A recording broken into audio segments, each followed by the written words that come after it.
grandes lignes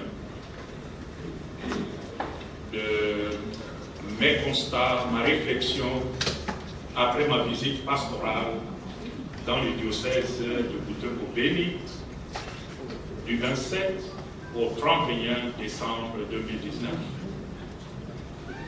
Je vous remercie de tout cœur de vous être rendu disponible aujourd'hui, qui est un jour férié pour beaucoup, pour me rencontrer afin de faire large écho de la réalité que vivent, je dirais dramatiquement, les populations de la partie est de notre pays. La pire des choses, c'est que nos frères souffrent et nous, à l'ouest, nous continuons à nous complaire dans des fêtes, dans des célébrations, et il n'y a personne qui parle, qui pense à ce qui se fait de l'autre côté.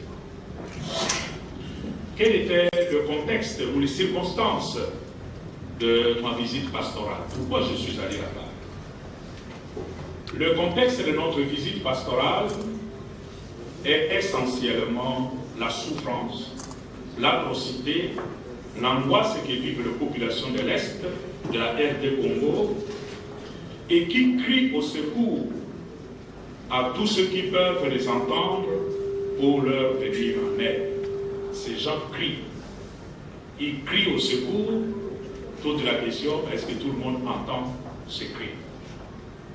Leur voix fut également portée par les députés ressortissants de cette partie du pays qui sont venus à ma rencontre, par les membres de la communauté Nandé qui vivent ici à Kinshasa et que j'ai eu à recevoir ici à l'archevêché. Tous ces gens m'ont déposé un rapport détaillé sur la situation avant mon départ. Le contexte est finalement celui connu par toute la communauté nationale et internationale depuis que ces violences ont commencé, depuis plusieurs années. On parle d'une trentaine d'années que cette situation dure. La conférence épiscopale nationale du Congo, la CENCO, a plusieurs fois porté la voix pour attirer l'attention des autorités du pays sur cette situation. Nous avons fait plusieurs fois des plaidoyers auprès de la communauté internationale sur cette situation. C'est donc dans ce contexte que j'ai reçu aussi l'invitation de son Excellence Monseigneur Melchisedek Sikuli, évêque de Butembo-Beni, m'invitant d'aller visiter ces populations pour les réconforter et leur apporter un message de soutien de la part du Saint-Père, le pape François, mais aussi au nom de tous les évêques du Congo. Qu'est-ce que j'ai vu? Un constat plutôt amer. Partant de Kinshasa, j'ai fait une escale à Goma pour la correspondance. C'est là que son Excellence Monseigneur Willy Ngumbi, évêque de Goma, accompagné de ses deux évêques émérites, Monseigneur Ngabu et Monseigneur Kaboy, m'ont accueilli et adressé le mot de bienvenue et de soutien à la mission que j'avais commencée. À mon arrivée à Beni, j'ai été accueilli à l'aéroport par son Excellence, Monseigneur Melchisedek Sikuli, évêque de Butembo-Beni, par le gouverneur du Nord Kivu et les autorités militaires, policières et administratives locales. J'ai pu visiter l'ensemble de la zone dite rouge. Kokola, Maimoya, Mukoko, Oisha, Mabasele, Mavivi, Mbao, Païda, Ruangoma, etc. le climat général est caractérisé par une misère que je qualifierais d'insupportable, de souffrance d'un peuple traumatisé. Il y a des massacres presque quotidiens dans cette partie. Des êtres humains égorgés froidement pendant la nuit.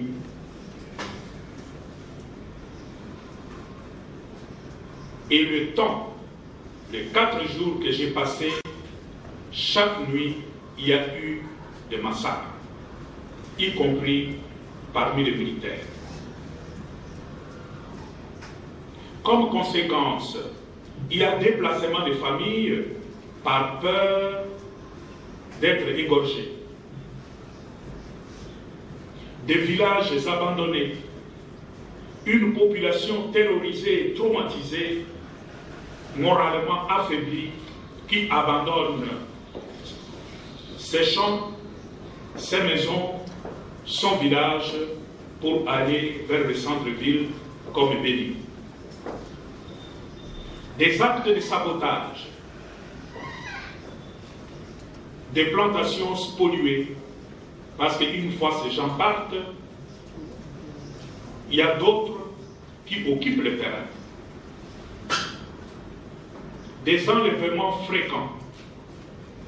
Nous comptons jusque maintenant 5 prêtres qui ont été portés disparus, enlevés par ces gens.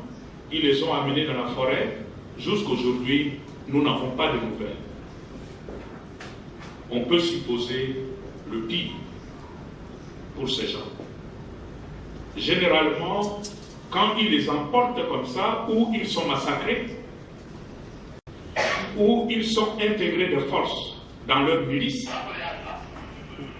ou alors ils servent de main-d'œuvre pour cultiver les champs pour eux et entretenir les plantations, particulièrement les plantations de cacaoyers.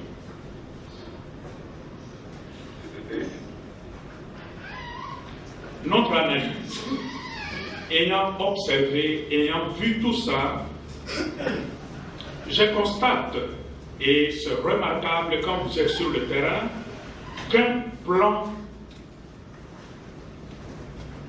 guide le comportement de tous ces enseignants. Ce ne sont pas des actes isolés, des actes irréfléchis, mais ce sont des actes réfléchis, planifiés et qui poursuivent une finalité précise. Le constat montre clairement que l'objectif de tous ces comportements, c'est la balkanisation de notre pays. L'objectif final, c'est la balkanisation. Cela se vérifie à travers le remplacement de la population déplacée par des populations généralement rwandophones ou ougandophones. Et ça se complique parce que nous sommes à une frontière non pas du type naturel, comme une rivière, mais la frontière est artificielle. C'est le même peuple que vous trouvez du côté congolais comme du côté ougandais. Nous sommes à Beni Butembo en face, c'est l'Ouganda. Vous avez le peuple nandé du côté Congo. Quand vous traversez en Ouganda, il y a aussi des Banandés de ce côté-là. Lorsqu'on déverse des peuples de l'Ouganda, mais parfois ce sont des Nandés. Et ça complique, ça brouille les cartes. C'est la même logique qui fonctionne au niveau de Rutshuru. Ça peut être de rwandophones, mais de ce côté, vous trouvez le même peuple. C'est la même chose que vous trouvez du côté de Fizi, le territoire de Fizi, dans le diocèse d'Uvira. Étant donné que c'est le même peuple de part et d'autre, c'est très difficile de distinguer qui est qui. Cependant, il est capital de faire la distinction entre les rwandophones, le peuple venant du Rwanda, et qui vivent au Congo depuis des années, et qui sont devenus des Congolais. Aujourd'hui, personne ne peut contester leur nationalité. Vous trouvez ces peuples du côté de Kouvira, ceux qu'on appelle de façon les Banyamulenge, les vrais Banyamulenge ou des rwandophones, des Congolais d'origine rwandaise qui sont là depuis des années, personne ne peut contester leur nationalité congolaise. De la même manière, dans le Rutshuru, vous trouverez des rwandophones qui vivent là depuis des années. On ne peut pas contester leur nationalité congolaise. Vous remontez dans l'extrême nord, dans l'Ituri, vous trouverez des peuples à morphologie nilotique, ce sont les Hema. Les Hema, ce sont les Tutsis de l'Ouganda. Mais ils sont au Congo depuis des années. Personne ne peut contester leur nationalité. Donc ce n'est pas ceux-là qui font problème, parce que ceux-là sont considérés comme des Congolais. Ce qui fait problème, c'est le déversement des autres qui arrivent et on essaie de les faire passer comme des Congolais. Et le cas le plus criant, sont les immigrés rwandais qui ont été chassés de la Tanzanie il y a quelques années et on a fini par les déverser au Congo. C'est tout ça qui crée un sentiment de frustration, de colère de l'autre côté et confirme qu'il y a un plan de balkanisation derrière.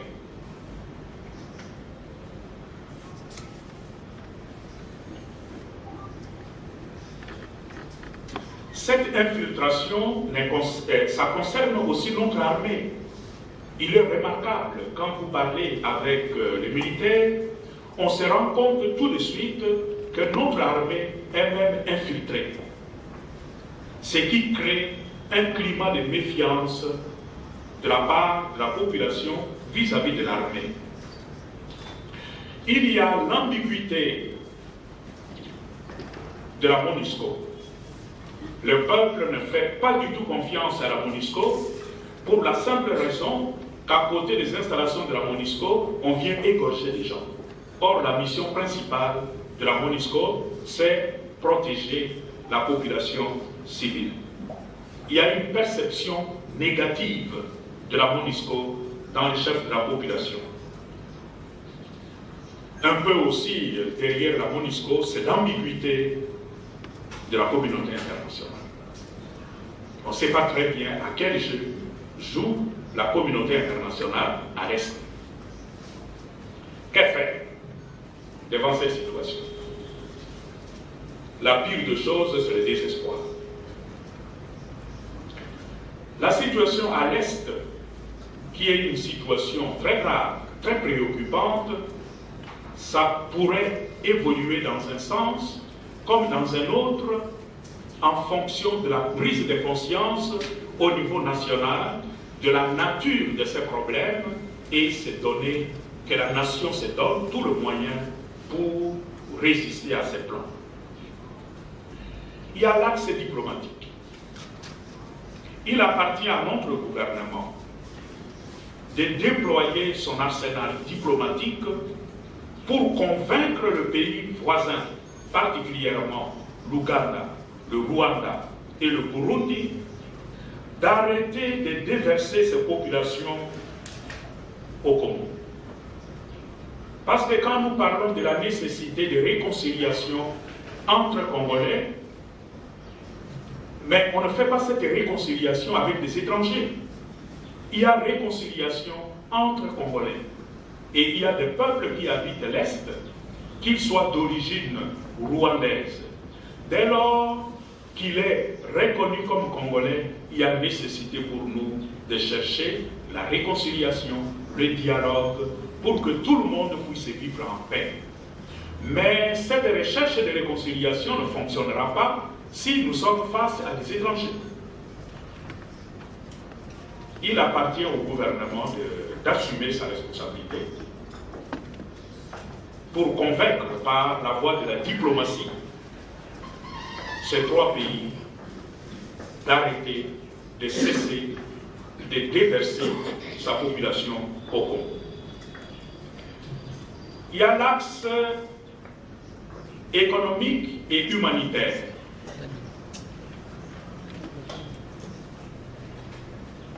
La situation de la population est dramatique. À cause de l'insécurité, comme je l'ai dit, la population a dû abandonner villages, maisons, ses biens, ses champs, ses plantations. Comment cette population va vivre dès lors qu'il ne peut plus vaquer à ses occupations? C'est la misère. Et notre cri face à cette situation, c'est que le gouvernement assume sa responsabilité, mais aussi que la communauté internationale puisse venir en aide à cette population avec de l'aide humanitaire. On ne peut pas laisser une population comme ça.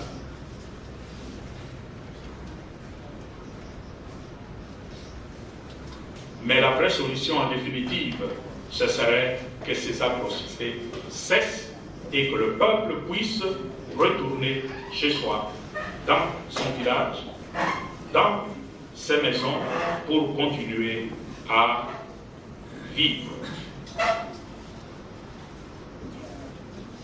Il y a l'axe sociopolitique. Nous avons constaté que dans cette partie du pays, et tout ça, ça alimente le conflit, il y a des chefs coutumiers qui ont été destitués dans les temps et qui sont frustrés. On a mis à leur place des gens qui n'ont pas la légitimité. Et ces chefs coutumiers qui ont été destitués, frustrés, mais ils sont tentés de se mettre avec des adeptes.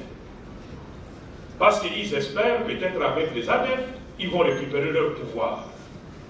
Il appartient aux autorités de Kinshasa, notamment le ministère de la décentralisation, de prendre en charge ce genre de questions. Il y a un élément aussi qui existe notamment à Maïmoya, là où des prêtres ont été enlevés et qui peut être considéré aujourd'hui comme l'épicentre du conflit. Il y a une sorte de mixage culturel. Je vous ai dit ici que les adeptes Nalu sont au Congo depuis au moins 30 ans. C'est depuis l'époque de Mobutu. Pendant ces temps, ces gens ont eu à marier nos filles. Qui dit mariage dit aussi des enfants. Tous ces enfants sont là. Et ça crée une situation difficile à déceler. Et naturellement, il y a des complicités. Ce n'est pas un papa qui va dénoncer sa fille et qui vit avec un adepte, ou l'enfant qui est né de ces mariages. La fille est avec son mari dans la bouche et papa élève la fille, élève l'enfant. Ce n'est pas le grand-père qui va dénoncer son petit-fils, humainement parlant. Donc ce sont des choses qui compliquent la situation au niveau du terrain. Il y a aussi, on a constaté, des cas des arrestations arbitraires. Étant donné qu'on ne connaît pas très bien qui est l'ennemi, parce que l'ennemi est invisible. Peut-être il est diffus dans la population, ou il se retire dans la forêt, qu'il maîtrise très bien. Alors des fois il y a des dénonciations, des arrestations, et ces gens ne sont pas jugés. Tout ça, ça augmente la frustration de la population. Nous pensons que c'est le rôle des députés nationaux, provinciaux et des leaders communautaires de déclencher un processus de dialogue pour prendre en charge toutes ces questions qui créent de frustration dans la population. Enfin, c'est l'axe militaire, sécuritaire. Notre armée est là. Notre armée, c'est l'unique armée que nous avons. L'erreur que nous commettrions et que nous commettons effectivement, c'est de donner toujours une image trop négative de notre armée. Cela ne sert pas du tout la cause de notre pays.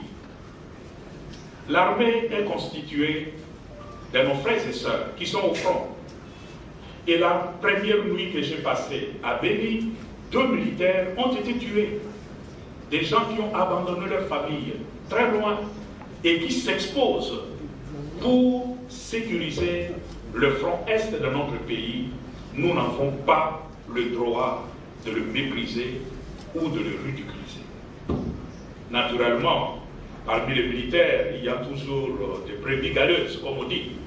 Il y en a qui commettent des bavures, comme ça existe dans toute famille.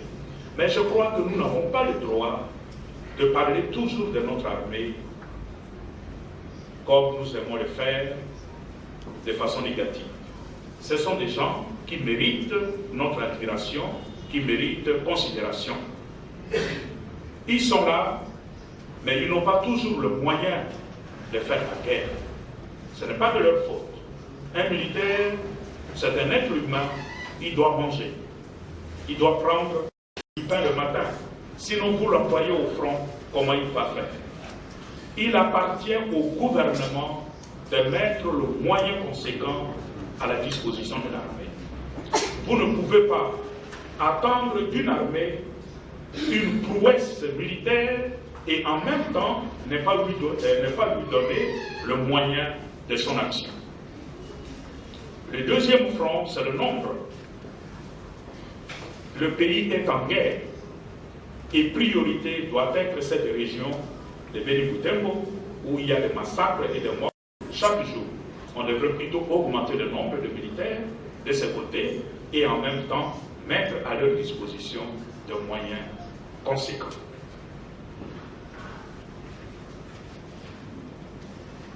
Toujours sous le volet militaire, la MONUSCO doit se remettre en question. La MONUSCO, c'est la communauté internationale. Ce serait une erreur de notre part, et je l'ai dit à la population de Béni et aussi à Boutembo, nous commettrions une erreur en jetant dehors la MONUSCO.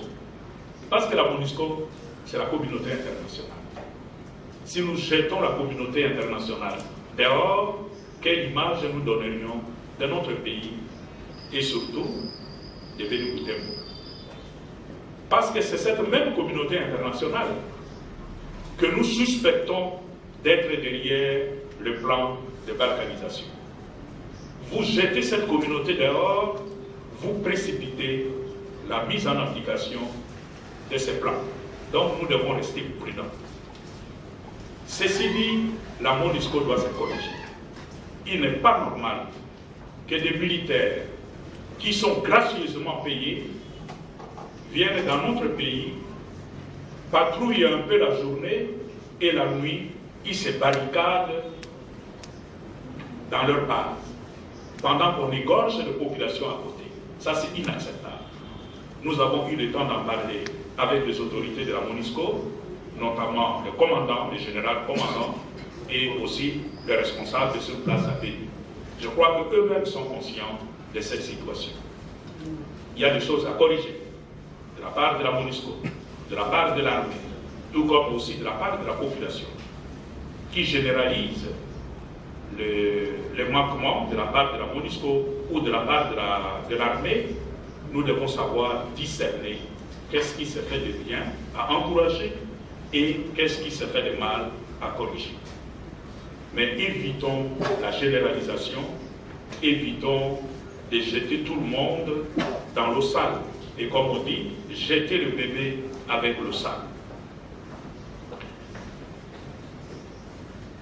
Malgré ces tableaux sombres, malgré cette situation préoccupante, nous restons confiants. Nous pensons que cette situation ne pourrait continuer à se développer que si nous-mêmes, comme peuple congolais, nous nous ne sommes pas capables de nous prendre en charge, de prendre notre destinée en main. Et pour cela, il faut une prise de conscience au niveau national, partir du principe que notre pays est en guerre. Il y a beaucoup qui ne se réalisent même pas que le pays est en danger, qui ne se réalisent pas que le pays est en guerre. Et là, je vous prends à témoin, c'est aussi vous de la presse, vous ne relayez pas suffisamment la gravité de la situation qui est à l'Est. On peut tuer des militaires, on peut tuer des populations. J'ouvre ma télévision le soir, même la télévision nationale. Personne n'en parle. Personne n'en parle. On est sidéré. Mais si la presse nationale n'en parle pas, qui va informer la population? Là aussi, c'est le moment de remise en question de votre part, hommes et femmes de la presse. Nous ne couvrons pas suffisamment le drame qui est en train de se jouer à l'est du pays.